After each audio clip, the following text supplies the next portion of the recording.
folks, welcome back to SouthAfrica. This is Chris once again.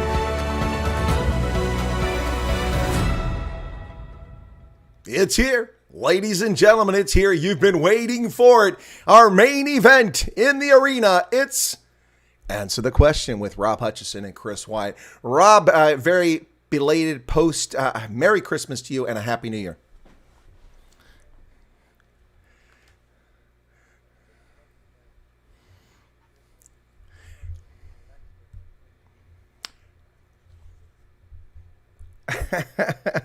Well, perhaps you've had a relaxed Christmas, but here in Omicron country, we're still freaking out over the Omicron variant with America. Joe Biden setting all kinds of record inflation, record joblessness, sluggish record economic recovery. Oh, yeah, and record infections for the Rona. Yeah, Joe Biden's breaking all the records. He's an amazing fellow.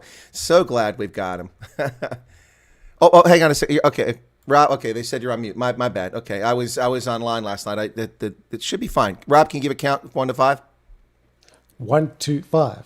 And one. Oh, there's one in every crowd. Every crowd. Rob was just regaling me about his Christmas meal. So anyway, but it is the 12 days of Christmas. If you can indulge me for a moment here, Rob, I do this on my program. We're on day 6 now. And while me singing is the equivalent of geese fleeing in flight and screaming, I'm going to do it anyway. So it's 6 geese a-laying. Ooh, look at that. I got a non-racial chocolate. It's black. There you go. Cool. So excited about that. So let's see. We have 6 geese a-laying, 5 golden rings, 4 calling birds, 3 French hens, 2 turtle doves, and a partridge in a pear tree. And there you have it, folks. I'll eat the chocolate later. I won't eat it on air because that's just teasing everybody who can't have chocolate. Rob, it has been something. You know, there's a couple things we talk about in this program today, and that's, of course, the passing of 2 iconic names, if not iconic figures, in South Africa's history, particularly the apartheid and the anti-apartheid movement and the effort to change society. That, of course, is the recent passing of former president and then deputy president F.W. de Klerk, Frederick Willem de Klerk, and the recent passing of Archbishop Desmond Tutu, the Arch. A close personal friend of the Dalai Lama, who saved the African National Congress the embarrassment of denying him a visa yet again by simply saying he's not coming to the funeral this weekend.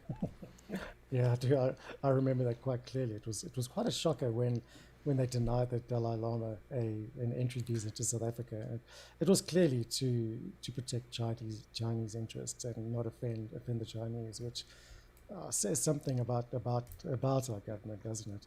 Well, they did it twice. It was the anti-racism conference was the first one.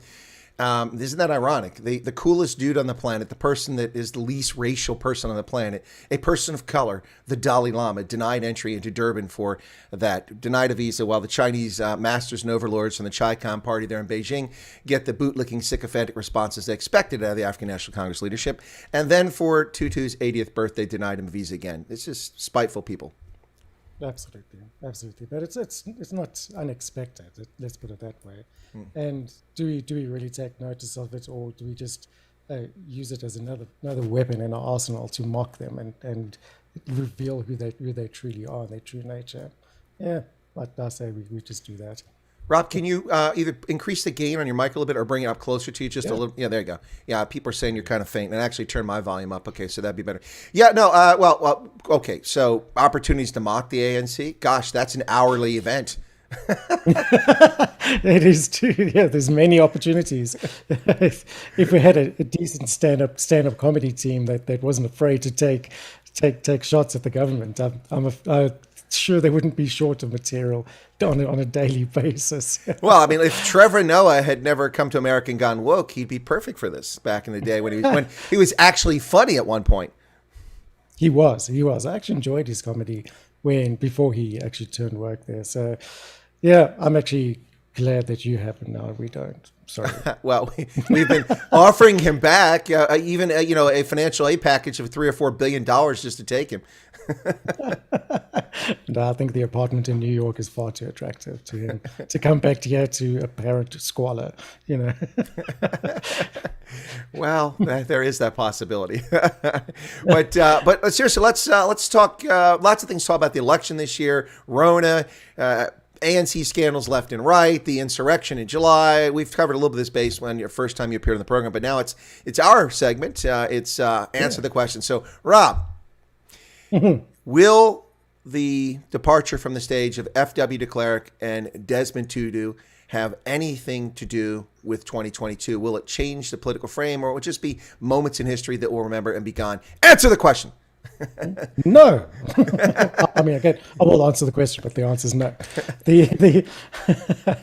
No, I don't think it'll make any difference going forward. There's far more pressing issues. It's in between election cycles, so they can't really use it as political bait or weaponry in any elections. So no, it'll be fine. It'll be a loss, I think, because Bishop Tutu had some really good things to say, and he was critical of government in the right way. Supportive in other ways, but yeah, it was good to have a voice of reason and that actually challenged the government. So from that point of view, there might be some changes where government doesn't attract any dissenting voices, and they feel they can go ahead with it. But then someone will fill those shoes, whether it's the public space or the court of public opinion or whatever it is. Someone else will fill those shoes. He no doubt made an incredible impact in South African politics and policy, and that will be sorely missed. F.W. de Klerk, well, he was just a figurehead at this stage anyway, and we all know his history. We know what he did. I don't think he will have any effect going forward, unless it's from the radical left again, who will scream the engineer of apartheid or something like that, like they do. However, it's too far away from the elections for that to happen. So it'll go quiet. No, I tend to agree with you. That's going to be the case for both. It is interesting to hear the left just freak out and go on about calling him the architect of apartheid. I'm sorry, I was kind of alive then. I sort of remember apartheid coming to an end, belatedly, but coming to an end during his time, whether you want to call it a regime, leadership, whatever you want to call it. It certainly happened on his watch. And it wasn't like the Soviet Union where it just collapsed around them, although things weren't necessarily rosy in South Africa at the time economically. But I see here that Teresa Baumann said that Trevor Noah is in South Africa's girlfriend. Let me call the White House and see if I can get Joe Biden's racist travel ban back in place, because it's been lifted this Friday. Yes. So if we can put it in place for January, we can keep Trevor Noah in South Africa. I'm just saying. Don't you dare. Please don't you dare. Well, there goes my South African audience. I've lost everybody now. Tickets to his new show are available in the link below. So. Yeah, exactly. You can now find me on obscure platform such and such. Yeah, no, it's I'll be on the same platform where Germ and 3 other people are watching. So anyway. Ooh, shots fired. Poor Germ. No, just teasing. Germ was poking the bear, man. He's like Rossi Erasmus. Yeah. Band, baby. But you know what? You need people to push the buttons. Yeah, you do, because you need those trendsetters and trailblazers, and then someone's got to take the first shot. There's always got to be people in the front line. They pave the way, and then the other people come in and clean up. But somebody has to be that trendsetter, and good for Joe. Absolutely. I mean, no, it's there are trendsetters of all sorts. I mean, Trevor Noah is pretending to be colored when he's actually mixed race, appropriating the culture of the colored, the Western Capes, the Cape Malays, the Griquas, and the Bosters and the Orlums. Yeah, that's cultural appropriation there, Trevor. Hey, give it up, brother. By all definitions, it is. And I hope he's listening to this, or maybe we can send him a clip. Yeah, we'll send him a clip. I'm sure he's probably busy with his girlfriend right now. So anyway, yes. Well, that's two. But there are two historic figures. There's no doubt about that. Both of those people played a tremendously, well, this is kind of ridiculous superlatives here, but tremendously incredible superlative, amazing. They played a massive role in the change that took place in South Africa. I saw a photo essay of images of the Archbishop going back in history, and there's a photograph of him in the 1960s, like 1966, he's 35 or something like that, jogging with sweats on. And I was like, wow, people took photos of people jogging in the 60s. It's just pretty cool that they captured that image of him, because here it is, 50, almost 60 years later. It was pretty cool to see that. But I was also thinking, man, people used to jog in sweats. I never jog in sweats. They're just nasty and sweaty. I got to wear shorts, man. Got to breathe. I don't even jog at all. I just... To me, exercise is I don't know. I prefer the softer exercise. Getting out of bed and walking down the stairs is enough for me. I think that only time you'll see me in running shoes is when I'm running from something. So I think, Well, maybe he was. In South Africa, you might be running from something at any given time. So that's an important skill to have. But are you into that weightlifting? I know a lot of people really enjoy those 12-ounce curls. Do you do those? You know, the leader curls? Okay. All right. I used to when I was younger, but as you get older, you just get lazier. And, so you care less about what people think of you and so on. Well, there's that too. But our next future segment, we call Fitness with Rob.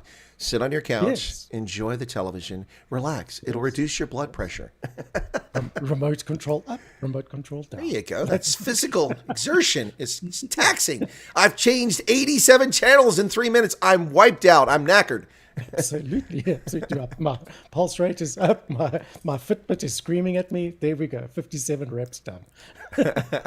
Now, Rob, there was a little notice development that took place, and maybe because it's not that significant, or maybe it is significant. I'm kind of torn. I've written a piece which, when Ramon wakes up from his slumber, will be published on Morning Shot. Seems to be an extended holiday there. We're going to have to get him back to work. But my article is about what I call the G6, the Grand Coalition that was formed by opposition parties. They announced on the 15th of December, if I remember correctly, that they were forming this in 22 municipalities to ensure that the ANC couldn't rule in those municipalities. These were places where they could cobble together this 6-party coalition. Now, of course, it includes your former party, COPE, which, as I said, is dead man walking, but, they're part of this. So maybe it'll be a chance for them to come back from the ashes like a phoenix. But any thoughts on, or have you even paid attention or even heard about this grand coalition of parties to keep the ANC out of governance? But it's not in all the municipalities, just in these 22 for now. Yeah, no, there has been some talk about it. I've got a few contacts still in COPE, surprisingly, but also in the Freedom Front Plus. And the talk there is definitely to keep the ANC out. But the problem with the coalition is dictating who gets what and on what terms. And that seems to be a major problem, especially from the DA trying to take the lead in a lot of these coalitions. And really, there shouldn't be any leader in any coalition. Each party comes in with their own set of terms, conditions, and expectations, but they should clearly define what their role is within that. And I know one of those municipalities was Tshwane, the Pretoria region, and the coalition there, while the coalition partners were battling it out and so on, the Freedom Front managed to secure all of their demands and get them signed in, because they weren't interested in the party politics. They just went ahead and said, oh, there we go. While you guys are fighting, here are things. Let's sign them in. And they're going. So they're pretty much leading that coalition there, although they will obviously, in the right circumstances, relinquish that leadership to whoever's best suited for it. So hopefully we'll see that in all the others as well. So you're saying that the Freedom Front Plus wasn't interested in party politics. They were interested in governing? Yeah, shocker. What a concept. Yes. No, that's not a reflection of Freedom Front Plus. That's a reflection on politics. This is my point. Yeah. Definitely. Yeah. Definitely. You mean it's not about self-aggrandizement and ego? For once, it isn't. No. And I think that's because especially in Tshwane, they've got a whole bunch of new blood in Tshwane, young councillors, young representative councillors, and so on. And they bring a fresh taste to the party, and they know what's needed in there. They're not interested in the politics. It's only the I was going to say the old geriatrics that are still left there in politics that are interested in that, securing their positions and their income and so on. But the younger generation definitely more interested in governance and actually tending to the needs of their ward constituents. It's great. It's absolutely great. No, I think it's healthy. Speaking of geriatrics, it seems that my audience today is skewing towards the elderly demographic, and they're having trouble hearing you again. Rob is too soft-spoken. I don't know what's going on there. Oh, no. Oh, there you go now. I have to bring it right up these silly microphones. There we go. WKRP in Cincinnati. There you go. Anyway. Yeah, there we go. Now we got you, Rob. We got you. Well, Rob, why don't we switch it up a little bit? If you want to ask me any questions about the land of purple grain and beauty here on the United States, any questions about this side of the Atlantic? If it comes to mind. Yes. Okay. Yes. Shoot. Wait, no, don't shoot. live on air around his discharge. Hands up. Twitter goes crazy. Yeah, exactly. Shots fired. Shots fired. Yes. Yes. What is up with Joe Biden suddenly changing and admitting that he cannot solve COVID and it has to be at state level now? Well, he's retracted that, or not retracted, just made his latest bumbling statement the next day after that. Yeah, he came back and said the next day, I have a plan. We have a place. It's like Schwarzenegger. I have a plan. You know, I'd be back. You know, right. What is he says? First off, they cleared the room of all the media. They wouldn't let the media stay and ask questions while he did his virtual conference with governors from the states, the Governors Association. And he said, well, you know, this isn't a federal problem. We can't solve this.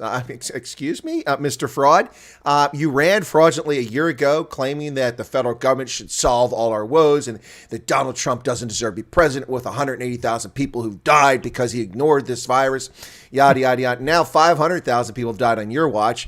We have 12 million people currently infected, which is more than we've had at any point in the history, in any country's had in the history of the world. And prior to this infection in the last 10 days, we had 42 million total in 2 years. Now we have 12 million instantly at once. That's almost 30% of the total infected on Joe Biden's watch. He says the federal government can't solve it. And guess what? He's right. The federal government can't and never could solve it. It was never a federal problem. The only thing the federal government could do is control entry and access to the states, into the United States at our ports of entry, and secure our borders. And beyond that, the only other thing they can do is provide assistance and lend financial help where states may need it and that sort of thing. Like last year when they ran up this whole scheme and scam to defame Trump, and Mr. Touchy-Feely, Andrew Cuomo, New York there, not met apparently any woman he can't grope, but Touchy-Feely Governor Andrew Cuomo, the federal government won't give us respirators. Now, he conveniently forgets to mention that the state of New York, 5 years prior, had budgeted $540 million to purchase 34,000 ventilators for the state of New York. He vetoed that and directed $760 million to build a solar photovoltaic plant in Buffalo, New York. Guess where that plant is now? Receivership. It went bankrupt. It never made a penny. Wow. And so instead of buying 34,000 ventilators in 2013 or 2014, maybe it was 2015, instead of buying it then, he diverted that money and bought green energy BS. So then he screams at Trump and creates a fake crisis. And by the way, and I don't mean to scare people, but the reality is with the original variants of this stuff, which are passes now, they've been superseded by Delta and Echo and Omicron and Xi Jinping and all these different variants that are out there. Oh, did I get that one in? Xi Jinping? That's the variant. Anyway, but they got all these, whoops, whoops. There goes the channel. No, but the original variants, when people went on ventilators, your odds of coming back were pretty slim. 90, 99, well up there high. Almost everyone who went on a ventilator died. They didn't survive. So this rush to get ventilators really wasn't doing anything except creating political theater.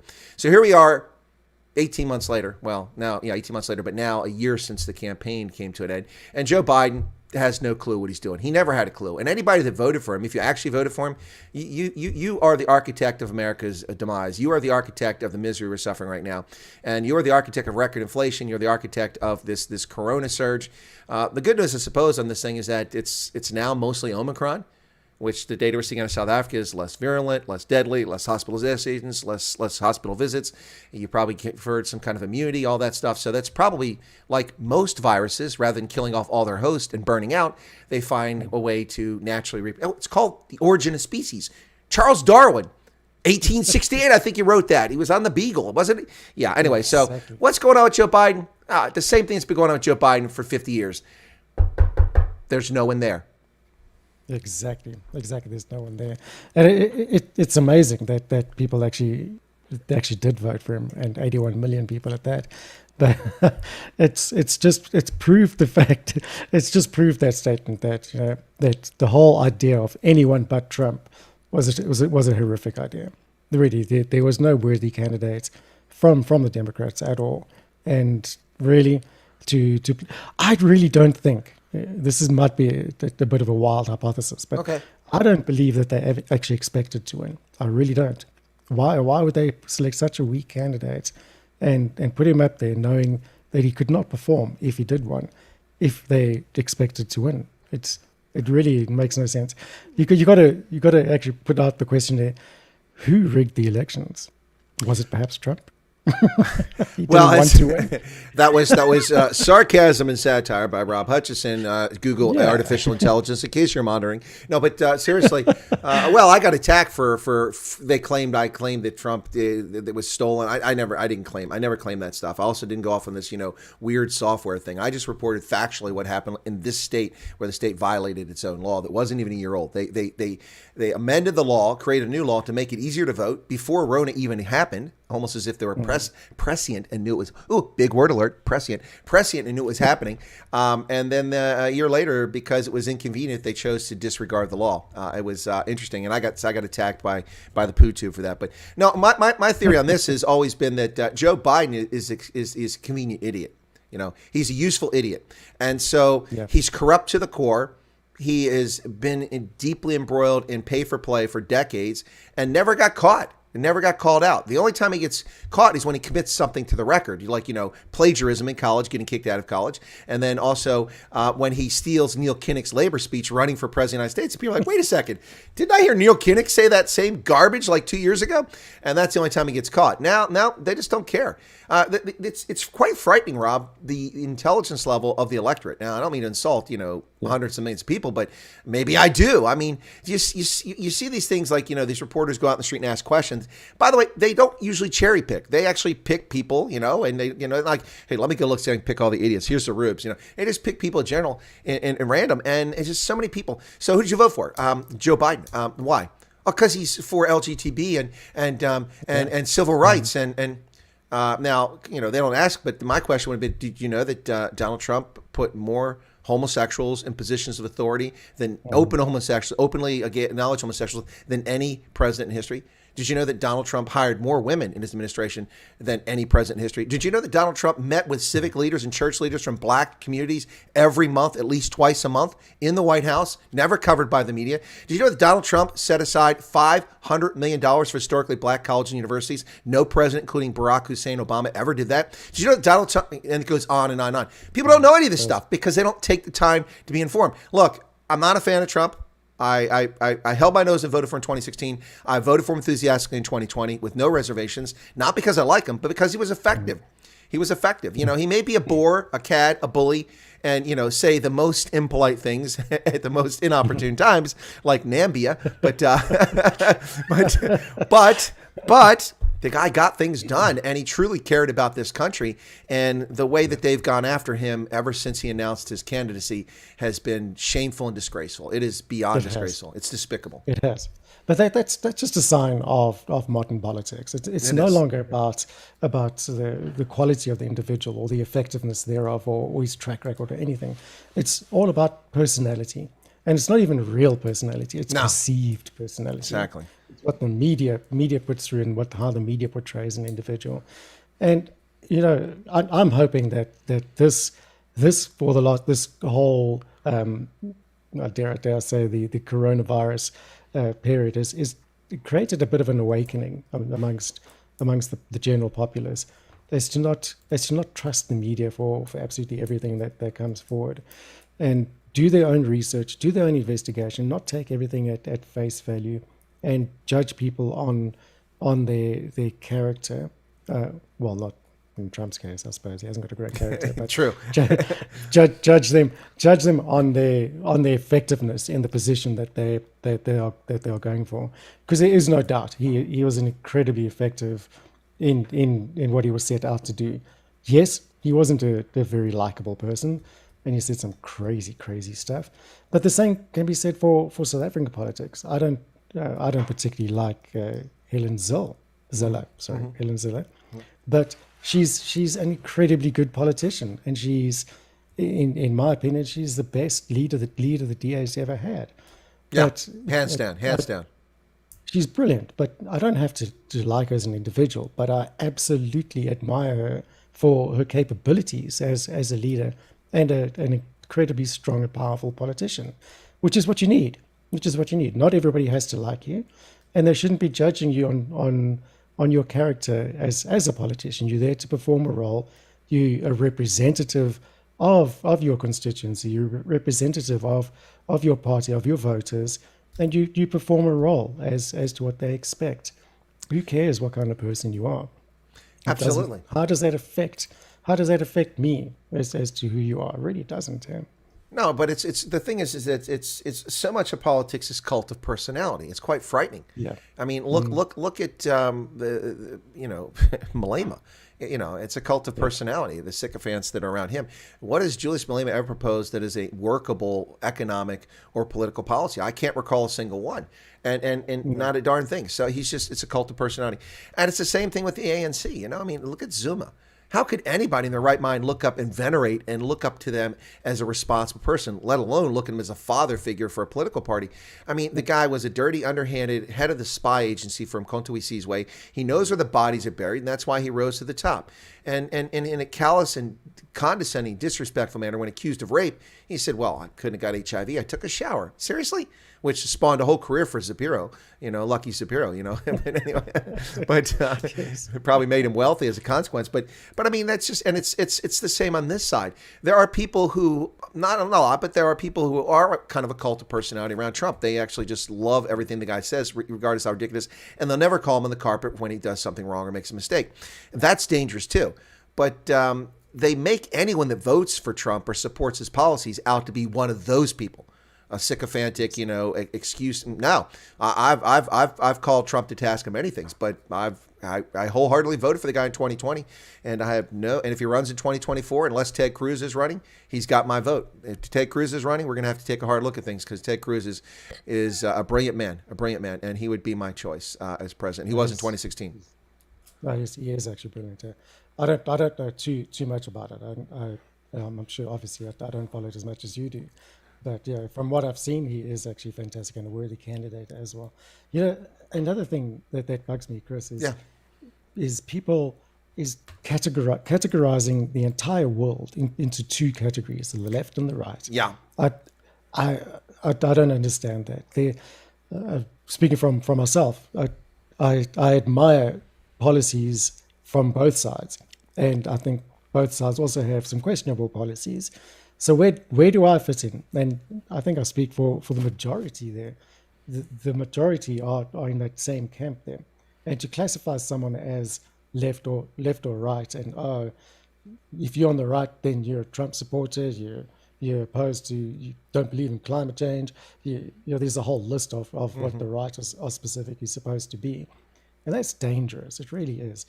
We need to move away from that whole classification of left and right, and all it's doing is creating unnecessary division. It's forcing the voting public to move into that populist voting techniques and the populist sort of ideology, character based, instead of focusing on policy offerings and the things that we should be voting on as individuals. So how do we actually stop that? How do we make people realize that? In fact, you know what we should do? We should put out a poll somewhere. Maybe, I know I'm just sort of hijacking the show here, but maybe we should ask the question in the comments there. What do you think? Would you describe a right-wing person, and how would you describe the left-wing person? And let's see what people think. And then I promise you, just by doing that, we'll all realize that we have bits of both from both sides. And where do you see yourself fitting in? Well, that's a fair point. And in the early days on my original channel, before I got attacked by black racists in South Africa, and white racists in South Africa, and leftists in America, and they fraudulently reported my videos, people tried to categorize me all the time. They look at me and go, "Ooh, look at that. It's a white supremacist, KKK." Really? Really? That's how you make a judgment? You don't look at 5 decades of public service on 4 continents and hundreds of thousands of lives saved, millions, literally, not boasting, millions of lives changed for the better, and most of them people of color. And you're going to make an assertion like that? That's the empty-headed analysis of people who are just lazy and are bigoted, and it's just really sad. But as far as, I describe myself more as a centrist, although I am conservative. But the reason I describe myself more as a centrist is because many of the traditional liberal norms, like freedom of speech, movement, all these different things that come out of that traditional liberal democracy concept, which is left of center and progressive in some respects. I believe in that. International relations, I'm a traditional liberal in that sense, but I'm not a liberal in the American political sense at all. I have real issues with people being dependent on the state. I have real issues with people claiming the state. I mean, the state exists because we allow it to exist. We, the polity, form governments to represent our needs and defend us from attack from the next clan or the next group or the next nation trying to invade us. That's the reason for governments, not to finance the arts and not to finance people's sloth and not to pick up every downtrodden person. Communities have traditionally done that. Churches, mosques, synagogues. We have uplifted and helped our brothers and sisters in need around us. That's where that's come from. And that's a choice. It's interesting, Rob. I want to get back to Talon Bezuidenhout in a second. And also I got a super chat to get to here. But it's interesting because I always hear, well, look at the Scandinavians. They set the example. They are so generous. No, they're not. No, they're not. The Scandinavians give 1% of their GDP. That's a misnomer. Scandinavian governments, by policy, take 1% of the revenue they confiscate from citizens, and then they decide who to give it to, whether it's in Botswana or in Mozambique or Myanmar. They do that. That's not generosity of the Scandinavian people. People taking out of their own pockets their own wealth or lack thereof and sharing it with others or their time, that's generosity, that's charity, that's helping your fellow brother and sister. And Americans are leaps and bounds around. We give over almost $1 trillion a year. Almost $1 trillion a year in private giving by Americans. And people always go, well, Americans are cheap. They only spend $50 billion a year on foreign aid. Well, foreign aid isn't really the answer. But anyway, let me get to the super chat. That was from Paulie. And then Paulie, who kind of really wants this segment happen, says, the Wise Bros. Thanks for making this a show on this channel. And he's got an exclamation point. Long may it last. 100%, 100%. So 80 Rand. Thank you, Paulie, for the super chat. I appreciate it. And also thank you for the moniker, the Wise Bros. I think Rob and I are pretty comfortable with that term, the Wise Bros. Yeah, the Wise Bros. Well, we can't determine if we are wise or not. Let's let everybody else determine that value on us. Because we might be the not so wise bros, and then the bros who think they're wise but aren't. So, well, that would make us politicians. It would, yes, yeah. The Wise Bros who have the gift of the gab. There we are. It sounds like someone's got a cappuccino maker going in the background. It just stopped. No, it's okay. It doesn't disturb. I'm just I'm trying to identify the sounds. I feel like I'm on Name That Tune. In South Africa, was it different? You had a different name for it. Was it Note by Note or something like that? Oh, yes, note for note. Yeah, that was the one. Yeah. Now your mic is low again. There you go.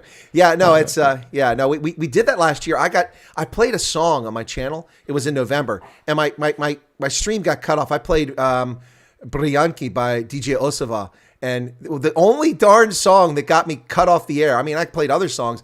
Boom, I played like 10 seconds of that and I just got disconnected by YouTube. I'm like, are you serious? Like 10 people have heard of that song, Anyway, so, but we were playing Note by Note, and so I went back on and I was stubborn and we went for like 4 hours that night with people guessing. Some people are really talented. I mean, play 2 or 3 notes and and they get the song right away. I'm like, no way, you're cheating. How are you doing that? Yeah, a lot of people can't do that. My wife's one of those people. She can pick up any song, and especially the obscure. The more obscure, the better. I've asked her, how does she know this?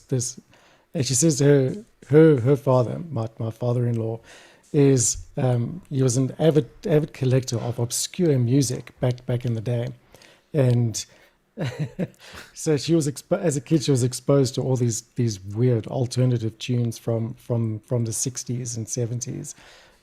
She has an amazing knowledge. She can literally hear something that you've never heard before, and just 2 seconds of it she'll go, oh, that's from that. And it's quite something else. That's pretty impressive. So Arctic is saying uns fatikak mit Afrikaanse rap songs nie. Okay, to be clear, DJ Osava, that song Bryanki is not exactly a rap. It's more like, I don't know, weird stuff, but I like this song. But the video is really weird. Snortkop, that's rap. Okay, that's Afrikaans rap. Yeah, that's Afrikaans rap. And I'm a big fan. I just realized something. Yeah. Our show is called Answer the Question. And here we're talking about South African rap and music, and there's also die antwoord, which is answers. Yeah. That's right. I hadn't thought about that. No, I actually, when I tried to come up with a name for the segment, I started thinking about it. And I said, well, people are going to want to ask you and I a lot of questions, which they're want to do. And, so why don't we just call it Ask the Question? And I kind of sort of framed it when we started, and ask a question, answer the question, and you got to flip it my way. And we'll go on topics like that and riff. I think that it works pretty well. Ronaldo bailed on me yesterday. I'm still shedding a tear over that. He didn't do a stream with me. It's no Wednesdays with the Colonel. I'm tragically recovering from the pain and schmatzing from that. So anyway, but yeah. It's okay. It's okay. Helen said, not sure which animal should be our mascot. Owls aren't wise. I thought owls were wise. They're not wise? Yeah, they're supposed to be, aren't they? Tradition Yeah, in fairy tales. I thought owls are wise. They're great hunters, that's for sure. Man, they can. Who says so? Man, they are really good.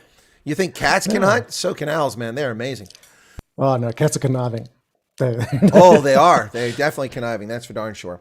But Exactly. so this grand coalition we were talking about a few minutes ago, what do you think is going to happen? I think you sort of touched on one of the problems with it is, you have 6 partners.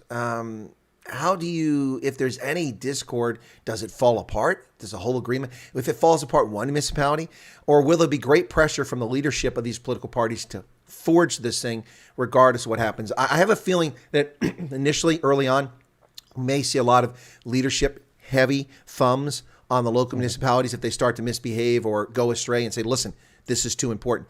But over time, it's going to be hard to hold that together, I think. Your thoughts? It is. Yeah, I totally agree.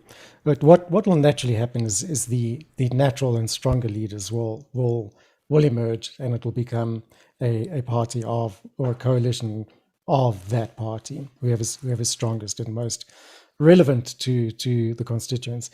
And it's inevitable, especially at a local municipal level. The councillors have a reputation for being lazy and not taking much effort into it. So, yeah, those who want to succeed will definitely succeed, and I think we can clearly see who they are already. The ones that are more interested in solving the problems than playing politics as such.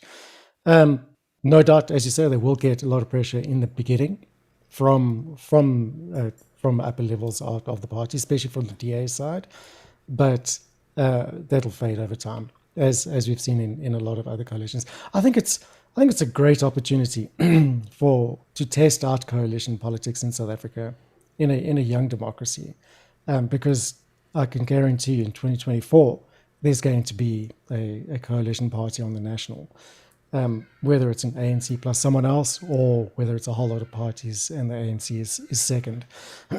There's going to be a major change there. So brilliant, good for them. Let's test it out on the local level first, and then bring it into a national. And if it's done correctly, coalitions bring across true democracy. There's no doubt about that. And then it'll also it'll educate the public and the voters as well as to what the difference between governance and politics it really is. And when you're in a coalition, you put aside the politics and you focus on governance. So maybe it is a good upswing in South Africa if we can handle it. It'll also weed out those parties who are not interested in governance at all. Yeah. So yeah, I think it's a good time. It's going to be a very interesting time, no doubt, but it's a great opportunity for those who want to make a difference, for them to shine. We haven't talked about this. I've had him on the channel a couple of times, Major General Bantu Holomisa from the UDM. It seems as if the UDM continues to slide in vote reception. They did this time as well, less than 2016. And additionally, they seem to have alienated a number of opposition parties with some of their stances. Although, to be fair, Bantu Holomisa still, from time to time, is the one calling out the ANC and without reservation. Just this week, he said, excuse me, time out. No, Ramaphosa gets to have the Zondo Commission report for 4 months in secret and read it, and we can't see it. No. I think that the justice should be reading it out to the public. It should be public. Bravo for Bantu Holomisa for that. But other than that, before this election, I would have thought that UDM might be part of one of these coalitions, but they weren't part of this grand coalition, and it seems to me that's probably by design. Yeah, no doubt. I think you reach a certain point in politics where you really don't care anymore, and it's just not that is necessarily a bad thing. It can be a good thing, because you're not scared about losing voters or losing Support. your ranking or losing losing seats in parliament or anything else like that. You have something to say. You've been trying to say it for many years, and especially in the UDM's case, they're at that position now where they can. It's literally a one-man party from observation points of view. So he can say what he wants now. He hasn't got many years left, and he knows this is his final opportunity to actually make a dent, a statement, and leave a legacy of this is what we did and what we didn't do. But that's a good thing. It is a good thing. We need people who are not scared to say things and not scared to lose voters because of it. We need to see more parties do that. No, it's as you said, people that stand out from the crowd that make a difference.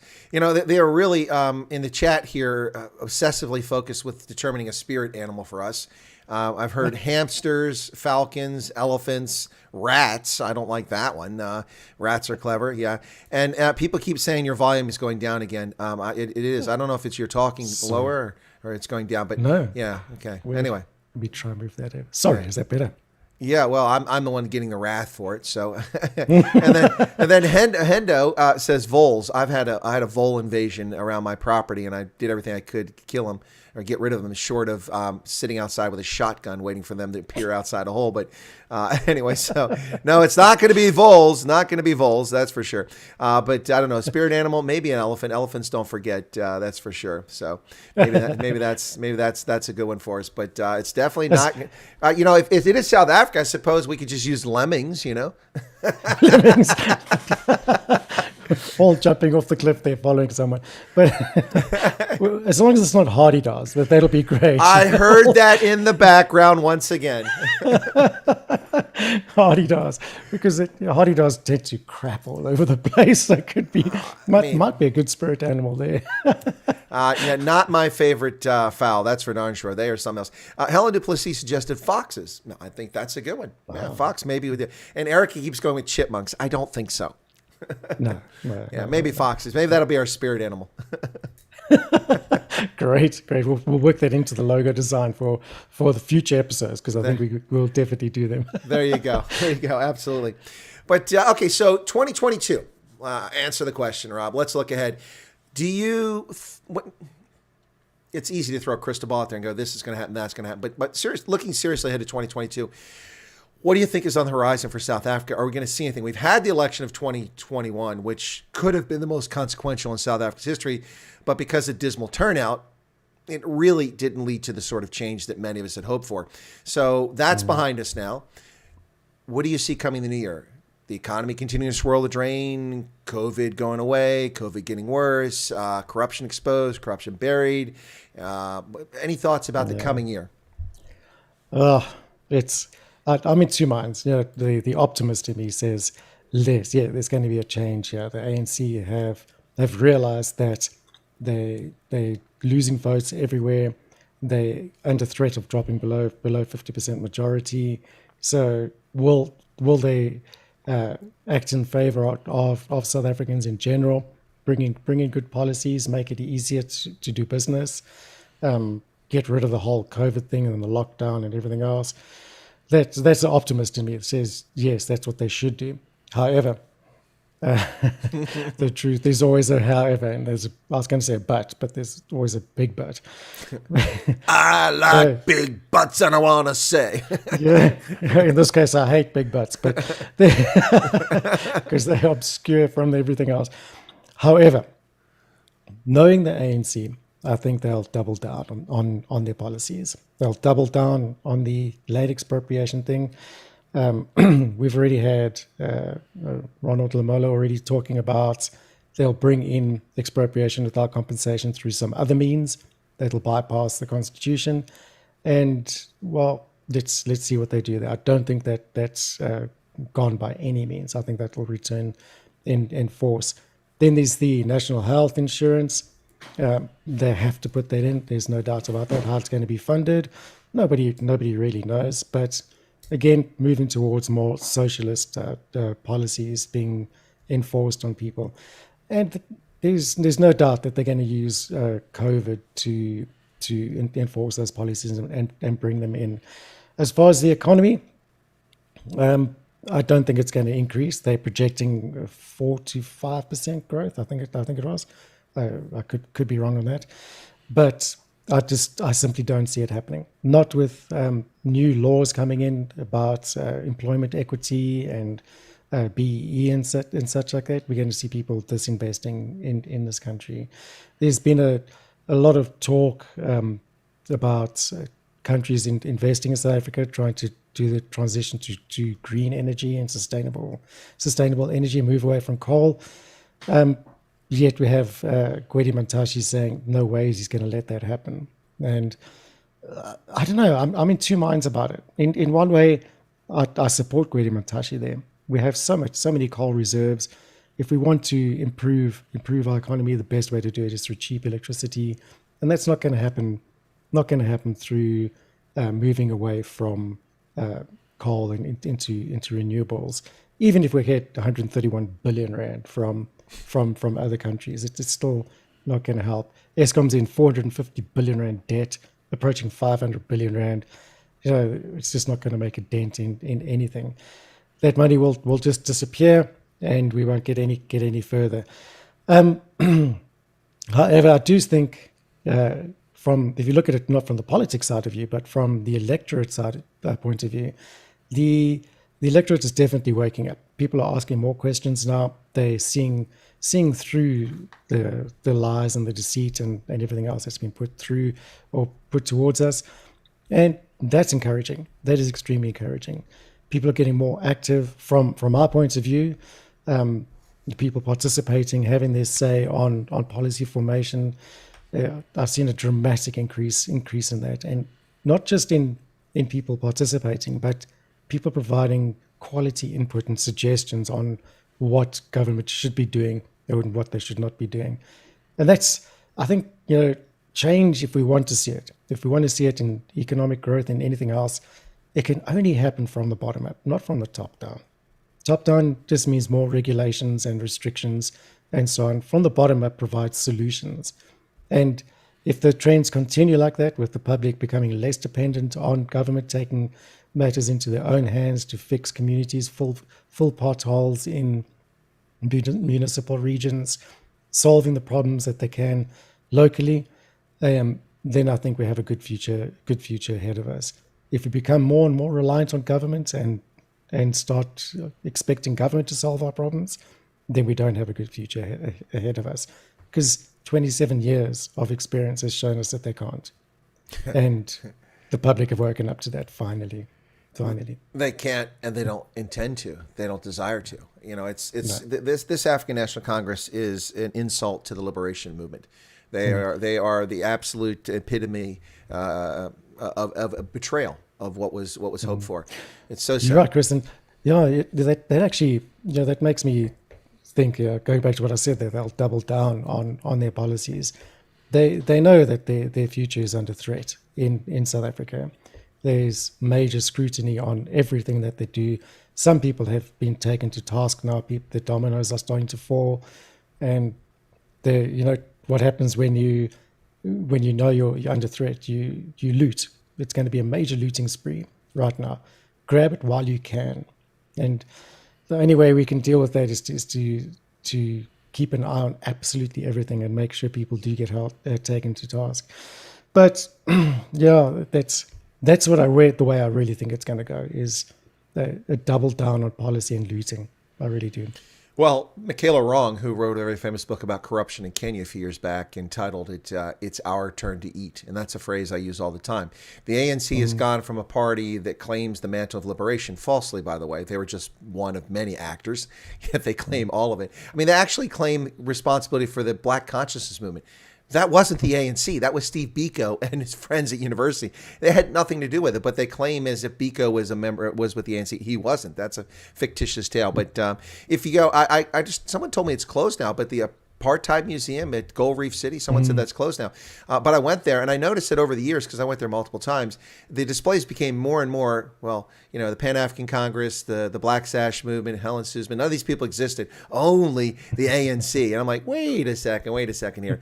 No, they have been, it's our turn. They've gone from a party that supposedly claimed to the mantle of liberation, and they claim they want to govern and improve lives, to let's get everything we can while we can. And we saw this already play out in Nelson Mandela Bay when the DA coalition controlled, and when they lost control over betrayal by a corrupt party and a corrupt official, then the ANC managed to cobble a coalition together, and they looted and took everything within a short period of time and left Nelson Mandela Bay worse off than it was before. And foolishly, the voters of Nelson Mandela Bay failed to vote for an opposition party in the majority.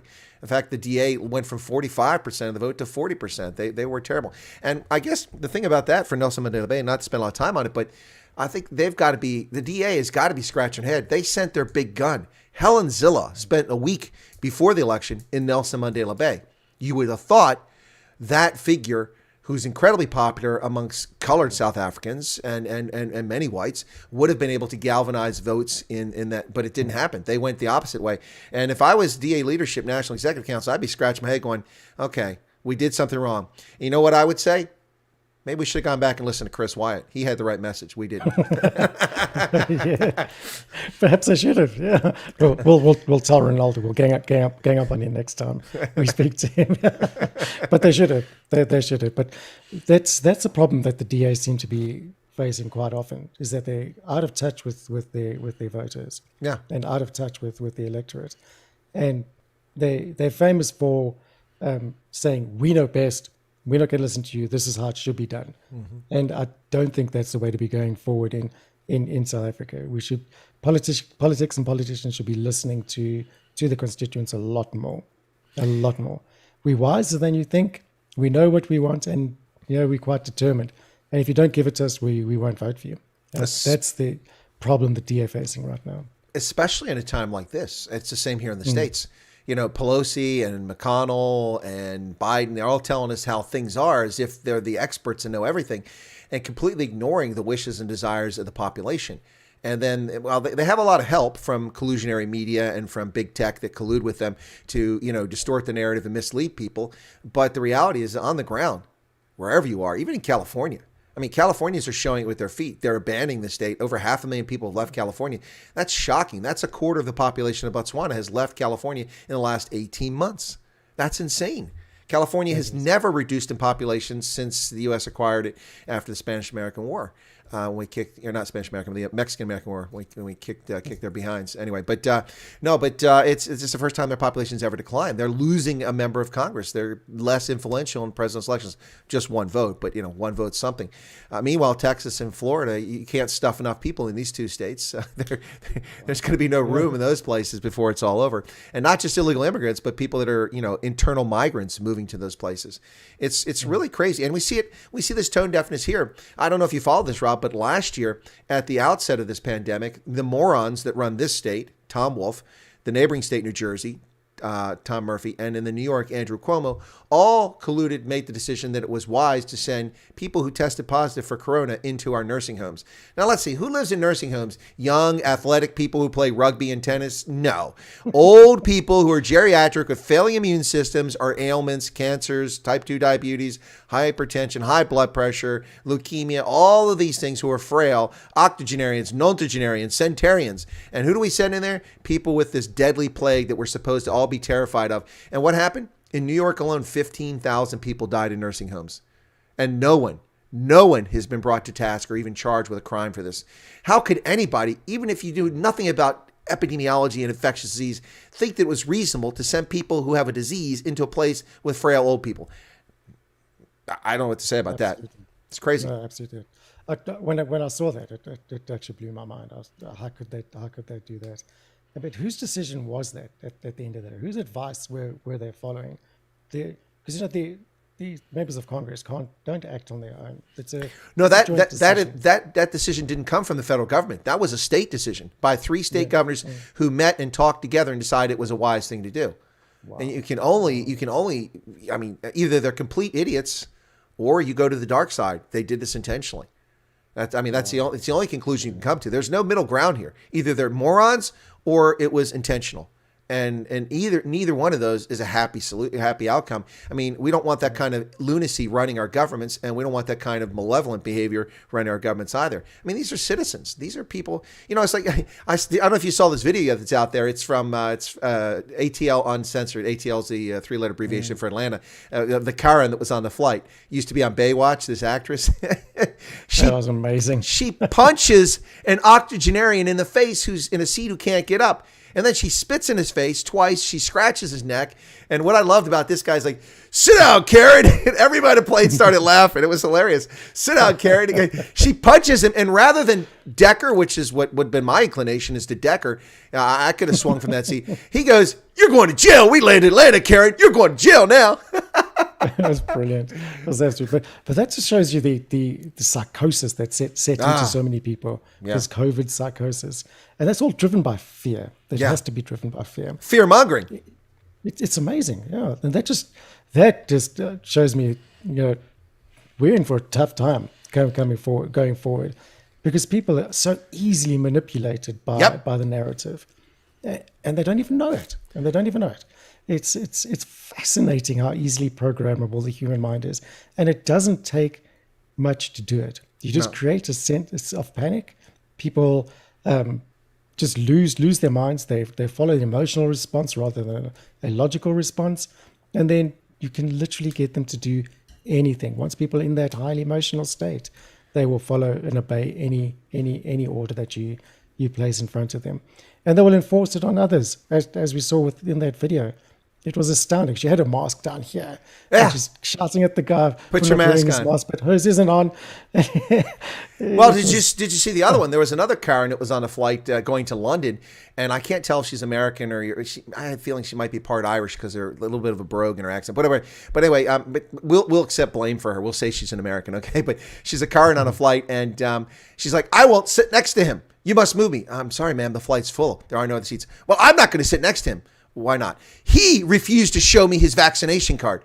Who the hell are you? He can't be on this flight. Well, he couldn't have got on the flight without proving he was vaccinated. So he chooses not to show it to some lunatic, psychotic biatch. That's not going to, who are you to ask him for his, it's insane. So this is what I always tell people, Rob, when they want to see my vaccination card, let me see your 7 vaccination booklets from the World Health Organization with meningitis and measles, mumps, rubella, yellow fever, typhoid, run through the list of all the jabs I've gotten over 5 decades here. You know what? I'll tell you what, you're not jabbed for meningitis. Get off this plane because you put my health in danger. Now, wait a second. The meningitis thing actually keeps you from getting meningitis. So it's a real vaccine. So it's okay. You can stay.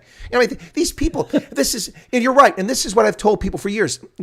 When Yugoslavia fell apart, I was in Germany. I was an intelligence officer in an armor battalion. We were deactivating after the Gulf War. And not many people cared or paid attention to it. Like, I would go to the staff meetings and, it was either, well, this week we closed this arms room and we turned in this communication security equipment.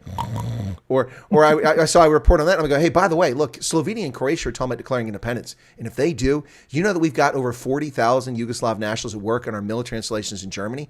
And if we do something or don't do something, people might get mad.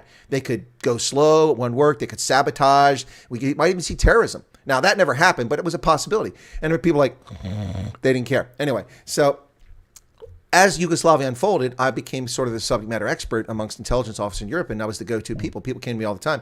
And they asked me what's going on. I said, you have to understand, this isn't about religion. It's not about Croats and Orthodox Serbs and Catholic Croats and Muslim Bosniaks. It's not about that. It's a tool used by political charlatans to emotionally involve people to do things that they shouldn't be doing. Religion has long been the tool for that. Look at jihad. That is all about using emotion and identity to attack someone else, the other. And for me as a young kid studying history, I saw it here in America because when I started doing genealogy of my family history, I came to find out that I had ancestors up until the 1920s, even though they've been here since the 1840s, still spoke German fluently in the States. They passed it from generation to generation. They went to German singing choirs. They went to German churches. They read German newspapers. They went to German beer halls. Everything was German. But they were Americans and they spoke English, but they also had German. So what happened? Well, the racist in chief the President of the United States, Woodrow Wilson, who segregated the federal workforce. By the way, until Woodrow Wilson, black and white Americans worked together in the federal workforce, no issues. And then he segregated. He's also the guy that showed the birth of a nation, the KKK,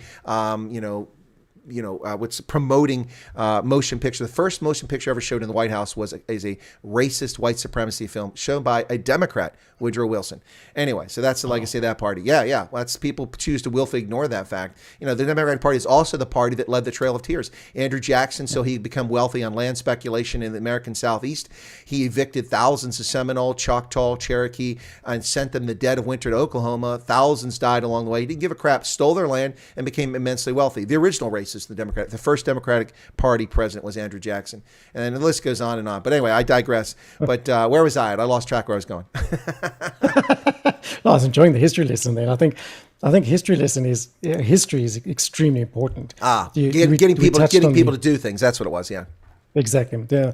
And that's what history is, isn't it? History is always told by the victors or the current people in power. And you mentioned the Apartheid Museum is also drifting towards that side. It's natural progression. It's going to happen as you're trying to erase the memories of the electorate as such. Dangerous. It's actually dangerous. And I don't believe they should teach history in schools at all, because it's incredibly susceptible to manipulation. It should be an extracurricular subject, and you should be able to freely look into the archive, see what's there, be given guidance as well, but not stories. Stories shouldn't be told by the regime that's in charge there, because it's always going to be skewed to drive an agenda, and all those agendas drive is division. You look, we were oppressed, and we've been oppressed by this group of people for many years and decades and so on, and we still are, and those messages keep coming through. Everyone's been oppressed. Everyone's colonized. There's no human community that didn't colonize where it currently sits. Exactly. And that back to the whole expropriation of land, the land thing. Who had the land originally? Who had the land originally? Where do we start? At what date? At what point in history do we start this debate from? And that's the point I made. My article that I wrote about land and poverty in South Africa, which I published on LinkedIn in 2018, it talks exactly that point. How far do we go back? Do the Jews have legitimate claim from 5,000 years ago to being evicted from Judea? Do we? My German ancestors ruled Silesia, Pomerania, and East Prussia for over 1,000 years, and the vast majority of the population was ethnic German. But today it belongs to Poland and Russia. Do they have a legitimate claim on it? Well, Willy Brandt renounced those claims. We could play this game forever. So I thought it was unique and novel, and I thought it was also eminently appropriate at the end of the apartheid era. At the CODESA, the Convention for Democratic South Africa, they made an agreement that they would consider land claims back to 1910. Now, to me, that's perfect. There was no South Africa before 1910. The Union of South Africa Act in 1910 from the British Parliament created the modern state of South Africa. And in 1913, we see the first racist legislation under that country, and that was the Native Lands Act of 1913. So the Lands Act. I thought it was a very legitimate starting point. But to make this argument, that the Malayan and others make, well, they stole our land. Well, listen, the Xhosa and Trek Boers fought 9 wars in the late 18th and the early 19th century, and the Xhosa got their hats handed to them eventually, but they held their own for a long time, until they decided to follow some foolish young girl who said, kill all your cattle. That didn't work so well. But but the bottom line is that, and people don't accept this, it may be unpalatable, but warfare is a legitimate means of political discourse. It's an unpleasant one, but if you go to war and you fight a war, whether you're the aggressor or the victim, the outcome is the outcome. And if you want to dispute that for 10 centuries later, that's just silly, just plain silly. That's why every time Mugabe would say, one settler, one bullet, I'm like, dude, have you got 14 million bullets? All this shown in Ndebele who pushed the San into the Kalahari? I mean, that's a lot of bullets. I mean, exactly. I'll tell you what, if you're going to give one settler for one bullet, then I can see a lot of land coming available in Zimbabwe. Sign me up. It is the truth, yeah. But that's the whole thing is just a political football. It's nonsense. It and what's tools of manipulation. Exactly, that's what they are. Religion, land, all this. I mean, here's the thing. The ANC actually has a stated policy of putting 1 million black Africans onto farms. That's what they want to do. The rest of the world is reducing the labor market into farming with modern farming techniques, mechanization. We've continually lowered the percentage of our population. You go to a place like Malawi where 80% of the population is engaged in agriculture. That's not healthy for an economy, especially when you're subject to the whims and vagaries of weather. But 1 million people on farms, I don't think 1 million black South Africans want to work on a farm. They don't. I think most black South Africans want a plot where they own a home. They can put a house, then they own that. They want equity. They're not looking to be farmers. Some do. And so the whole argument is false on its premise to begin with. It is. And there's this solid data to actually show that. The whole land restitution process, over 85% of the claimants opted for money over land. Yep. That just shows you straight away that it's a ridiculous notion that's being pushed forward by the likes of Julius Malema, who says that he wants people to work the land, and you work the land and you become wealthy and so on and so on. It's not true. It's not true. Number one, you need to show me. Yes, farmers do eventually make money, but they also lose one hell of a lot of money. Yeah. One failed crop takes you 3-4 years to recover from. That. Well, they don't even want to give people the land. They want the state to own the land. That's it. Yeah, which is even more ridiculous. That doesn't make any sense at all. Because if you're not productive, and I guarantee you no farm will be productive in its first 5 years, then they're going to kick you off that land and get someone else in there who is productive. And it's a no-win situation, really. But I think people are starting to see through it and starting to question it.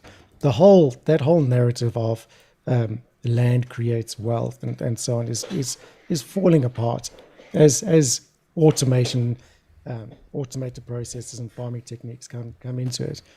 The whole idea of working the land is no longer viable.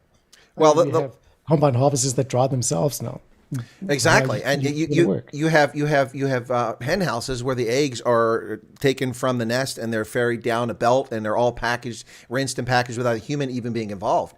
And, even have lights that can actually see which is a bad egg and dump it off the rail. It's amazing. Having been a farmer who collected eggs every morning, I'm like, wow, that would have been nice. You don't have to climb out of bed at 5 o'clock every morning, do that, and then go milk the cows. But no, the whole thing is just total fallacy. It's utter nonsense. The left is fond of doing this, Rob. They love to say, they always act like the pie only has 4 slices. Or if it has 4 slices, you can make 8, but that means you get less because the pie can't get bigger. But the argument I always make about this is that if that's the case, how did Larry Ellison, Bill Gates, Steve Jobs, how did these people become billionaires, multi-billionaires? They became that based on ideas, not based on deposits of steel and iron, or not steel, you don't have deposits, but making steel from iron, not on bauxite deposits, not on gold, not on diamonds, not on land. Now, there's a little bit of all that involved, but the vast majority of what happened here was brain power and ideas and innovation, which created something. And if you take the iPods and the Apple Watches and computers out of all that, and you simply talk about Amazon was an idea. And it's an online marketplace, just like Take-A-Lot, and people have made billions of dollars from this concept. Selling music online, digital, nothing changes hands. There's no record, there's no LP, there's no cassette, no 8-track. You don't have to manufacture it. The artist records it in the studio, it takes a little bit of electricity, a little bit of lighting, boom, you put it out there, you put it on a digital network, and people in space can buy it with their credit card. If there was a fixed pie, that would not be possible because it would have stolen something from resources somewhere else. But instead, the world becomes wealthier. Until before COVID, more and more people are lifted out of poverty than ever before by ideas and innovation. Every time we've been told by the Thomas Malthuses of the world that we're all going to starve to death because there's too many people, and by the way, I think there are a fair too many, 7 billion's a lot, but I'm not saying we should have population reduction like Bill Gates does, but what I'm saying is that every time we're told this, we innovate our way out of it. People talk about pollution. We innovate our way out of it. We come up with solutions. We now have microbes that eat petroleum in petroleum spills, and they're very effective at doing it, and there's nothing left. Now, it's not the perfect solution, but we're getting there. And that goes back to, before I turn it back over to you, that goes back to this whole argument about, getting away from dirty energy. Well, there's no such thing as green energy. Now we see Namibia on this fantasy about green hydrogen. We use renewables to break apart water. And, you have to desalinate the water. Okay, that's the first thing. That takes an incredible amount of energy. You've got to use use reverse osmosis to do that. That's a lot of energy. You got to use it with renewable energy sources that are made from rare earth elements, which destroy the environment by tearing down mountains and destroying entire ecosystems. And then you have to use solar photovoltaic panels, which have to be replaced every 8 or 10 years because they fall apart, and then they get dumped in a landfill. Oh yeah, that's real environmentally friendly. And then you get the green hydrogen. What a bunch of nonsense. It's just. But here's the thing: in South Africa's case, burn the coal, baby. Burn the coal. Burn the coal. In the meantime, develop new technologies. Reduce your dependence on it over time in a feasible, affordable manner. But don't let people die from emphysema because they've been burning charcoal to heat their food, to cook their food, or kids dying in a home fire in a shack because they use candles to read for their studies at night because there's no electricity. These people are completely disconnected from the reality of life of people who live in situations like that. Deforestation because of charcoal is a massive environmental problem across Africa. Yes. Over 300 million Africans per year suffer from lung ailments because of charcoal, because we're burning charcoal and destroying forest. It has a serious knock-on effect. You look at Malawi, Lake Malawi, we see entire fish breeds facing extinction because the trees are cut down on the hillsides and next to the lake. The soil runs off, it clouds the water, they can't spawn, they don't reproduce, and not a peep from these environmental wackos. All they care about is stopping Shell from, doing seismic testing off the shore. Yeah, idiots. Anyway, so exactly. I'm with you. Gwede Mantashe, I think, is a thoroughly reprehensible individual, but on this one, I'm kind of with him. Yep. I agree with him on that one as well. All you have to do again is look back at history. Look to Europe as an example. In the 19th century, it was also burning wood, burning coal. Well, not burning coal, burning wood, burning charcoal, and so on to survive. And then they made the move to steam and coal. But before they did that, they decimated forests. They decimated everything because they were burning them. Oh, and the air quality was atrocious. Look at images of London at the turn of the 20th century. It's just all black and brown even before that. Exactly. So coal and the Industrial Revolution actually promoted the regrowth of forests and of nature and all the reforestation of everything, including the wildlife and the fishes, as you said. But we tend to forget that. And in a developing country or developing continent like Africa, we literally back to the 19th century where they're not being offered viable solutions to produce their own energy. So they have to go back to the deforestation, burning forests, and so on. And really, it is chaos because there are incredible resources within Africa. Why is China taking them all? Why are we not developing them locally? China, how many coal-fired power stations have they just directed? Like 300 or they build on average 350 new coal-fired power stations every year. They build more coal-fired power stations than the United States has in total every single year. That's insane. But you can see why, because they're pushing the whole green thing as well while they're not complying to it. Why? Manipulate the market, get cheap coal, get cheap energy, and off you go. I think South Africa exports most of our coal through to China. These days, Richards Bay, yep. Yeah, and you can see why. It's it's crazy. We should be using that. We should be developing it. We should be cleaning up the coal we got, and we should be focusing on building economy through cheap electricity. The whole thing is a canard, Rob. I mean, honestly, it really is. I mean, first off, the United States didn't sign the Kyoto Protocols in 1997. They went into effect in 2001. That was to reduce carbon emissions, among other things, greenhouse gases. So of all the signatories, Japan, the Western European countries that signed the Kyoto Protocols, none of them adhered to the Kyoto Protocols and reduction of carbon emissions from the time that it went into effect 2001 until 2008. We got to take a little break from 2008 because of the economic crisis, and it gave artificial lowering. So if we come back around 2014 when economies start to pick up again, so you take that period out. But from 2000 until 2020, the only major industrialized country in the world which reduced its emissions year after year after year and now produces 40% less carbon emissions than it did with 40 million less people 20 years ago, is the United States. Oh, by the way, we didn't sign Kyoto. Oh, by the way, we didn't sign up for the fake Paris Climate Accord. We didn't do that. We innovated. We developed new technologies. We replaced our fleets of motor vehicles. We required new conditions and new standards for factories and scrubbers. And we have new technologies for burning coal, even though it's being castigated in society. So we reduced our emissions by 40%. While our economy grew from $11 trillion to $25 trillion in that time frame, and our population grew by over 35 million people. So why are we being told by Greta Thunberg that you destroying the world. It's the Europeans that are destroying the world, not the Americans. We're making it a better place. Wake up and smell the coffee. Well, I'm sorry, you had COVID, so you can't smell it. My bad. Exactly. Did you have COVID? Anyway, who knows? I don't follow anymore. I used to, but not anymore. Boring.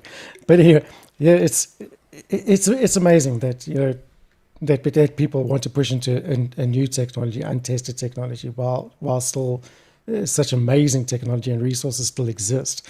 There's an unbelievable amount of fossil fuels still left in South Africa, and in Africa and around the world. We're just discovering new deposits regularly.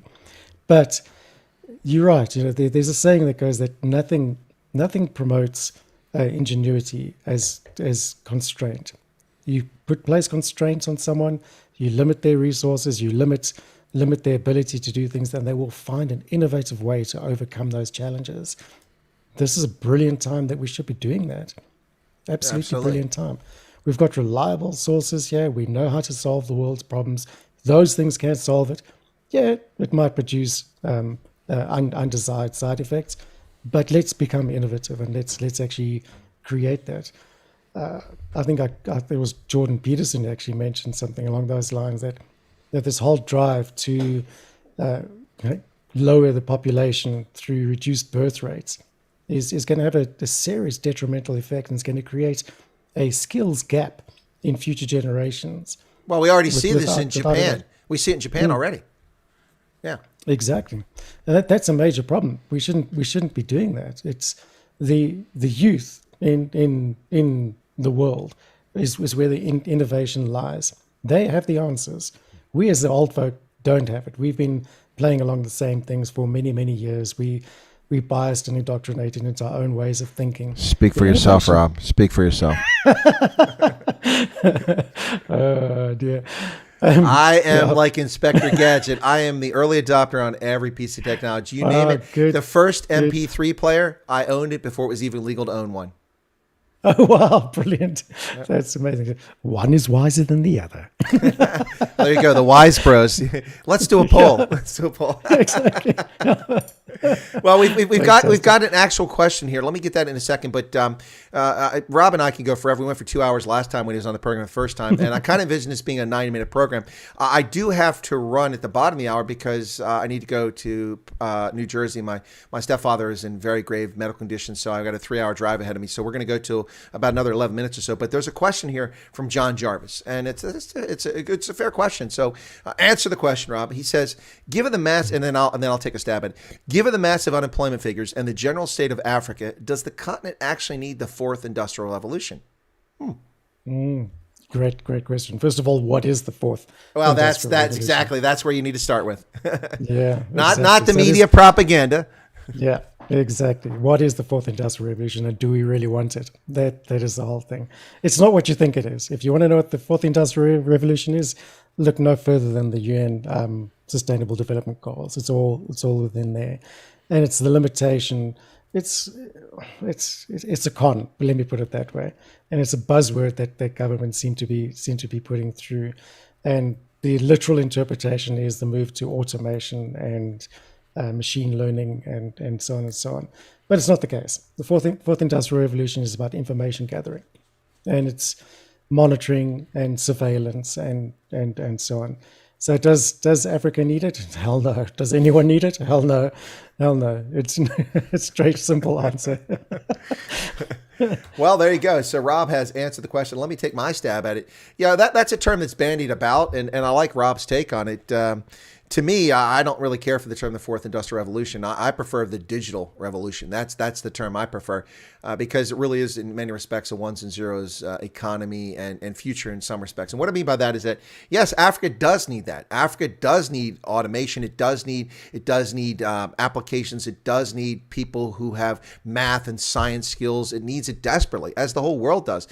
And we can only benefit from that as long as we don't let those people become politicians and use it against us, or tech titans and use it against us. But no, from that standpoint, there's no reason why Africans cannot become adept at writing applications for mobile telephones at the same time that they're developing new farming techniques or developing farms and building, steel mills. There's nothing wrong with that. There are a lot of African leaders who are stuck, like the ANC. Let's put 1 million people on farms. Okay, that's the totality of their policy. Now, they come out with nonsense like their space program. They're going to launch a satellite 3 years. Yeah. Okay. Yeah. Sure. Where? From the Karoo? St. Helena? Where's it going to go from? Anyway, but yeah. So, and how much was that grant again? Yeah, exactly. Exactly. Well, you talk about that 160 billion trillion rand or whatever, using Zuma math for South Africa not to build coal-fired power plants. After the ANC takes this 90% theft of that, there won't be anything left. But no, it's but Africa definitely needs that. There's nothing wrong. Africa should be developing on all fronts, all levels of the industrial revolutions, because they're so far behind much of the continent. There's nothing wrong with, but if your policy is industrialization and that's it, I have a problem with that, Ethiopia. If your policy is, space flight, South Africa, when the scores to get in university are 30% in 2 subject areas, I have a problem with that. If your approach is Ghana to develop petroleum and resources and be commodity dependent, I have a problem with that. You need a multifaceted approach to education and economic development, and it has to be across the board. You have to incorporate all these elements. You listen to South African politicians, and they sound like they're so brilliant. You're like, well, we're going to do this and this and that. But they have no idea what they're talking about. They think the government creates all these things. There are rare exceptions to the Soviet Union, which had total control of resources and people could force people to do things, but innovation wasn't there. The only reason there was innovation is people would die if they didn't come up with a solution, so they wanted to live. Whereas in America, the economy, it was the government fostered these things by creating conditions to make it possible. And yes, there are government research facilities like the one we have, DARPA, the Defense Advanced Research Project, but that's specifically focused on defense. The good news is so many positive things spun off of that. GPS, the modern world would not exist. The computer world we know today would not exist were it not for the global positioning system. The United States has put those 68 satellites in orbit and replaced them over the decades for the benefit of mankind. Yes, we benefit from it immensely, but so does the world. And you all use it free of charge. Use your mobile phones, use GPS locators, use the navigation in your car. You purchase things with your credit card. GPS plays a role in that for timestamps and locations. If it wasn't for GPS, we would be decades behind where we are today. That was all done by the defense, so that's a rare exception. But generally speaking, the success comes from operations like Elon Musk, SpaceX, Virgin Galactic, Blue Origins, all of these things in the private sector where people try these things. Look at the advances we've seen in space exploration and travel now, just from the idea that Elon Musk had as a young man, after coming up with PayPal and making a bunch of money off of that, then moving on to create Tesla and other things. He wanted to go to space. He wanted to go to Mars. 21 years ago, he said this. Just 2 decades later, he's launching spaceships that are really cool because they blow up when they land. I love that. But and also flying people into orbit. And he has reduced the cost of putting people into space by a factor of 7. Well, not a factor, but about 70% less expensive to launch those rockets than they were 20 years ago. That's amazing. Exactly. And that's innovation. Exactly. You create the conditions. That's what government does. You create, you foster, you make an environment. That's why Elon Musk is in America. You couldn't do that in South Africa for a lot of reasons. Absolutely. I've often said that if he had stayed in South Africa, we'd all be going, Elon who? Exactly. We wouldn't even know who he is. Exactly. But that's exactly what it is. The government must stay out of the role of actually doing business. That's not their role at all. Yes, they should regulate it in simple ways, not in over complex ways, but not constrict the growth. And that's a problem. I don't think Elon Musk ever intends to go to Mars. I don't think he'll ever see it in his lifetime. But the thing is that he set a goal. A vision. And once you've set a goal, yeah, exactly, and the goal is based on his vision, and now he has something to work towards. Yep. And that is, how do we get to Mars? What's the quickest way there? How do we become innovative? How do we become more efficient? How do we become more resourceful? What happens when we get there? And now you start thinking beyond the current situation and looking forward. And the innovations and developments that happen on the way there is what really matters. That is it. And we just look at the space program, the American space program of the 60s. Incredible innovations and inventions that sprung off of that. The goal wasn't just to get to the moon. it's yes, that was the goal, but what more valuable is the process and everything else that happened on the way there. Technologies that we are still using today, and that our world wouldn't exist because if that didn't happen. That's why Elon Musk is doing it exactly the same thing. He's just pushed the goalposts further, and that's how we should be doing it with everything. Absolutely, everything. I mean, if you bring it further forward. If you want to fix South Africa, you start with education and security. Those are the two things.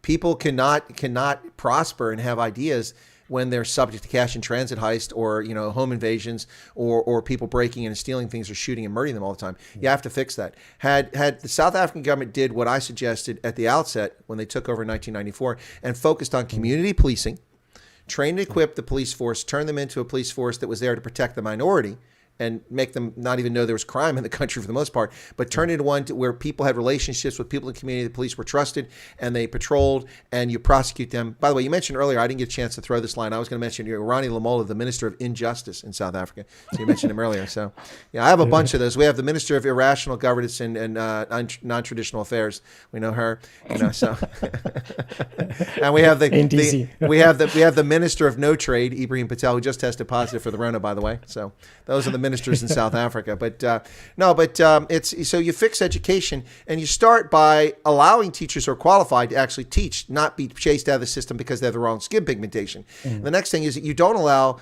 pedophiles to have prepubescent and pubescent girls sleep with them for grades in KZN, which is the norm. It's not the exception. And you clean up these schools and you fund them properly and you hold students to standards. Passing a student who gets 35% in math doesn't help that student. It doesn't help society. And there's nothing wrong with a student failing. People fail. Hold them to the standard. If they're failing, there's either a problem with the individual or the family or your system. And you need to look at all three and solve it. And that's a long-term solution. If the ANC had embarked on a real program of education instead of creating what, I heard Cyril Ramaphosa earlier this year say, Bantu education is worse than no education at all. And I agree. The ANC's Bantu education is worse than no education at all. If they had focused on that, South Africa, even with all the corruption, would be a markedly better society today with functional adults who are literate, critical thinkers who could contribute to society even when they don't have a job. But we've squandered 3 decades, and not only squandered, we've gone in reverse.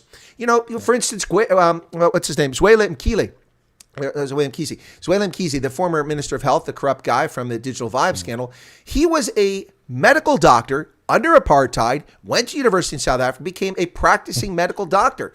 So yes, some people in South Africa who were people of color managed to get decent educations and thrive in the old South Africa. Now, who's becoming a doctor? And would you want them, Rob, to do a surgery on you after getting 45% in chemistry? I'll pass. Exactly. And that is the problem. And it doesn't take a major reform in curriculum. It just takes a major reform in mindset. Simple as that. And administration. And administration, yeah. Well, they go hand in hand. Because what I'm trying to get at is that we've got to teach people to become, drop the victim mentality, first of all, and then spot the opportunities that lie within. Government's solution to low pass rates and anything else is, if at first you don't succeed, lower your standards. Yep. That's not conducive to society at all. But that's what government does. There's so many matrics failing, they're not passing. Instead of increasing the standard of education, they lower the pass rate. Oh, look, now suddenly everyone's passing. Scratch it off the list. We've achieved what we set out to do. No, I'm afraid that's not how you do things. Let's teach students to drop that victim mentality and spot the opportunities that lie right in front of them. There is so much work that needs to be done in this country, yet no one's doing it. Yep. Yet employment is through the roof. Unemployment. It doesn't make any sense. Yep. It doesn't make any sense. Yep. All people need to do is realize. I'll cite a great example here, which actually happened yesterday. I was chatting. I live in a security complex, which most people in South Africa do, and we have security guards that patrol it. And I was chatting to the guy yesterday, and they live in one of the townships just up the road in Zandspruit. And he was saying, it's terrible there. You can't go out at night because you'll get stabbed and you'll get shot, and about 6 people were killed over the weekend, and so on. And I looked at him and I said, you're a security guard. How many other security guards, trained security guards, live in Zandspruit? And he said, thousands. Most of us are security guards. I said, well, why don't you form your own security company? Why don't you? There's a problem. You got the guys, you got the manpower, you can get volunteers, you all know what to do, you're experienced. Why aren't you doing this? He's like, no, the leaders must do this. I'm like, no, you can't expect them to do it. You can't. They're already defeated. That not even take the initiative, no initiative, no drive, no entrepreneurialism. That's what's missing from so much of Africa, because governments crush that with low expectations. The bigotry of low expectations and low outcomes, that's what they want. Now, in other parts of Africa, you see tremendous entrepreneurship. You see people hustling on the street, people starting out with a spa or a tuck shop. Next thing you know, they build a business. They build, it's kind of like the Herman Shaba. Back when, I had a lot of respect for him as a businessman. He took an idea, he went, and he became successful despite the system. And there's a lot of that in Africa, but in South Africa, boy, you get crushed if you have ideas and entrepreneurialism, and you just sit back and wait for someone else to do it. Exactly, and that's why you see so many foreign nationals coming in here, setting up businesses, and then successful. And the xenophobia against them, Exactly. And that actually, Rob, raises a point. Let me acknowledge a super chat before we wrap up here. But Lea Vignac from Rendsburg, who's a lovely young lady, says, "Thank you for the wise brews. This was awesome. Please, can we get the two of you to come and run our government?" I don't know about running the government, but Rob and I will definitely be back with this program sometime very soon. But that reminds me of something here is that, in America, we constantly hear this nonsense from the race peddlers and the race hustlers about America being a systemic country.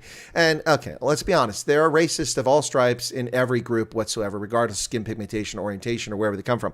But fortunately, there are a very small number of people, and they have very little influence. The people that influence are the ones that are just trying to sow discord. But here's the thing. If America is systemically racist, if you can't make it in a society because if you're a black man, you're being held down by the man, the government's against you, you have no opportunity, then please explain to me why every black African that I know, and I know hundreds, not one or two, hundreds, and I know them in multiple locations in America, how every one of them has come to America since the early 1990s, and they're all wildly successful.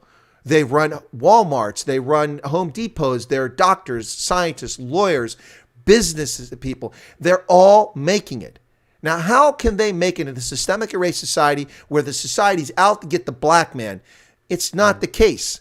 What's happening here is one of the thesis I have about the black community in America is that much of the community is led by very poor leadership, by people who wallow in victimization. And they use that as an excuse to steal, to mislead, defraud, and keep people in a state of perpetual dependency on the states. And they blame it on people who are different skin color. Now, that's my thesis, and I think it's a valid one. I've seen it play out time and again. Because how else can you explain how black Africans can make it big in America? You can't. Exactly. And not just in America. You mentioned earlier on Dr. McKeezy, that he was a doctor and became a doctor during the apartheid era. Right. And there's a lot of successful people. How do you explain those anomalies? Write it out. Today's word of the day is anomaly. Yes. The not so wise of the two couldn't pronounce the word anomaly. Well, how do you explain them? My spirit animal will be the elephant. We'll give you the rat. Yes, yeah. I'm sure there's some sort of stuttering owl. There must be.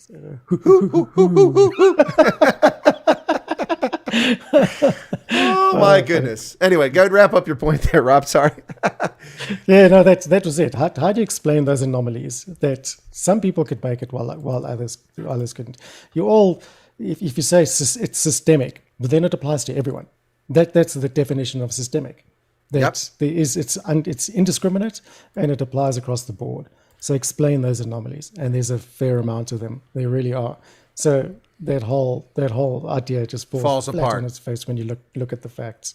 Yeah, and that's why we need people who can think critically and think honestly and question things. Not question everything just to question it, but when somebody tells you something, okay, All right. And I'll tell you what, that's one reason why I don't get a lot of egg on my face, because people come at me, especially when my other channel was blowing up, the original one, especially a lot of people in South Africa, because for some reason, South Africans seem to love conspiracies. They run with rumors, man. They love rumit. We say SIGINT for signals intelligence, IMINT for imagery intelligence. Then there's rumit, rumor intelligence. And rumit runs rampant in South Africa. And if I had ran with the stories that people gave to me, like, oh, this is happening, that happened, this happened, I would have had a lot of egg on my face. And there's actually another YouTube content creator who does that all the time, and Ronaldo, it's his best friend. Anyway, I know you're talking about, and I don't do that. I try to get facts, try to get corroboration, try to run it down, and then even then, accept that I might have got bad information. Like for instance, one of my viewers a couple of days ago, when I commented and said that Fauci now endorses vax passports for domestic flights. He's in favor of that. Now, I didn't just come to that conclusion. I had seen 3 news stories over the course of 36 hours from reputable news sources, and I reported what the news reported. Now, my viewer said, no, in fact, that's not true. They misquoted him. I'll accept that. But, the problem is that you've got to think critically and address these things, but so many people don't. And I think that's a root problem. Our societies, the way that they're broken, it's our fault for electing these idiots. For not being engaged civically, for not being engaged politically, and for not striving to make a difference. Now, that's a general statement, but honestly, it's our fault. You get the governance you pay for. I absolutely agree. We have no one but ourselves to blame. There's no doubt about that. And we can blame ourselves because exactly that. We didn't think critically and we took everything at face value. And I think most South Africans fell victim to that idea. The whole Rainbow Nation idea was put forward in straight after the 94 elections. We welcomed it and we thought, great, things are going to change. It's just going to happen. No work. It's just going to happen. And we sat back and we just watched it. And of course, it's going to fall apart. People at the top, when you given power, unbelievable power, and it's unchecked power, then you can only expect things to go down south. Sorry, Rob's dog is going to tear down the door. So we're going to wrap it up here, Rob. Hey, I'm going to put you in the waiting room. Hang on for a minute and come back after you take care of the dog so we can chat just briefly before I hit the road off air. I'm going to go ahead. Rob, any last thoughts real quick before you go to let that dog out before he tears your door down? Oh, she's sitting right here by me now. So maybe she'll bring up there. No, I think we need to carry on with these chats a lot. We've got a lot to talk about, and a lot of truths need to be revealed here. And I think maybe the wise old men here can teach some critical thinking skills. Maybe that would be a great route forward. But not that we're experts in critical thinking. We all succumb to our own biases. Eventually, it's uncontrollable. But there are ways that we can put things out there and get people to question your own questions and question your own convictions and your own beliefs. Perhaps that's where we should go for it. So answer the question that you have actually asked yourself. Now, I like that, Rob. But listen, I mean, you say that we don't know everything, but listen, it's just flat out factual. I'm devastating handsome, and that's the end of the conversation. So we know this to be a fact. It's a truism. No, but seriously, Rob, it's been a real pleasure having you on. Well, not having you on. This is our show. This is our program here on Chris Wyatt Africa. The Answer the Question, the Wise Bros. So it's been fun for this premiere debut edition. I hope you've enjoyed it, and I'll chat with you about how soon we do it again, whether it's next week or 2 weeks or fortnightly. Fortnightly, I like saying that, but I don't know if I like doing it fortnightly. But we'll chat about it and see what our schedules allow for. And I hope people enjoyed it. Thank you for the couple super chats that came in. We really appreciate it, and we wish everybody a safe and wonderful New Year's. But don't run off. I'll be back. I hit the road today, but I'll be back tomorrow, and then be doing rugby this weekend. Rob, thanks a lot. I'm going to put you in the waiting room, and we'll just come right back in after I go off air. Okay. Lovely. Thanks, guys. Have a great one. All right, cool beans, folks. That's Rob Hutchinson there in South Africa. Let me put him in the waiting room. And there we go. All right, ladies and gentlemen, thanks a lot for tuning into this program today. The debut edition of Answer the Question with Chris Wyatt and Rob Hutchinson. I hope you enjoyed it. I hope you got something useful out of it. I know I did. I enjoyed the conversation. It was a lot of fun. And as Rob said, there's fertile ground, lots more for us to cover. So we'll see how it goes in the future. Be sure to smash the like button. It costs you nothing but a moment of your time. It's right below the screen there. You just push the button. That was easy. And next thing you know, you got a like for the content. Feel free to leave a comment behind in the comment section on the video if you like. And if you'd like to see the program go in a different direction, let us know. We're very amenable to changing the program. Rob was very keen to do this when we talked about doing it. And so am I. I really enjoyed the conversation. It was interesting. You can see that Rob and I differ slightly in some things, but we agree an awful lot. So it's good that we don't agree on everything, but pretty cool. Anyway, folks, thanks a lot. Take care of yourselves. I've got to run. My stepfather's in poor health, and it's a 3-hour drive. I got to get up there before it gets dark and then drive back in the dark. I'll be back late tonight. Anyway, folks, thank you very much. I do appreciate your time and your patience. Take care of yourselves, and we'll see you here either with an on-the-road live stream from my mobile later today, or we'll see you tomorrow on Chris Wyatt Africa. Take care of yourselves. Be safe out there. And, hey, don't take any wooden nickels. As Big Daddy Liberty says, don't trust a commie. Yeah, well, mostly seems like communists and socialists around the world these days, so who can you trust? Well, you can trust the wise bros right here on Chris Wyatt Africa, folks. Take care of yourself. We'll catch you next time. Cheers.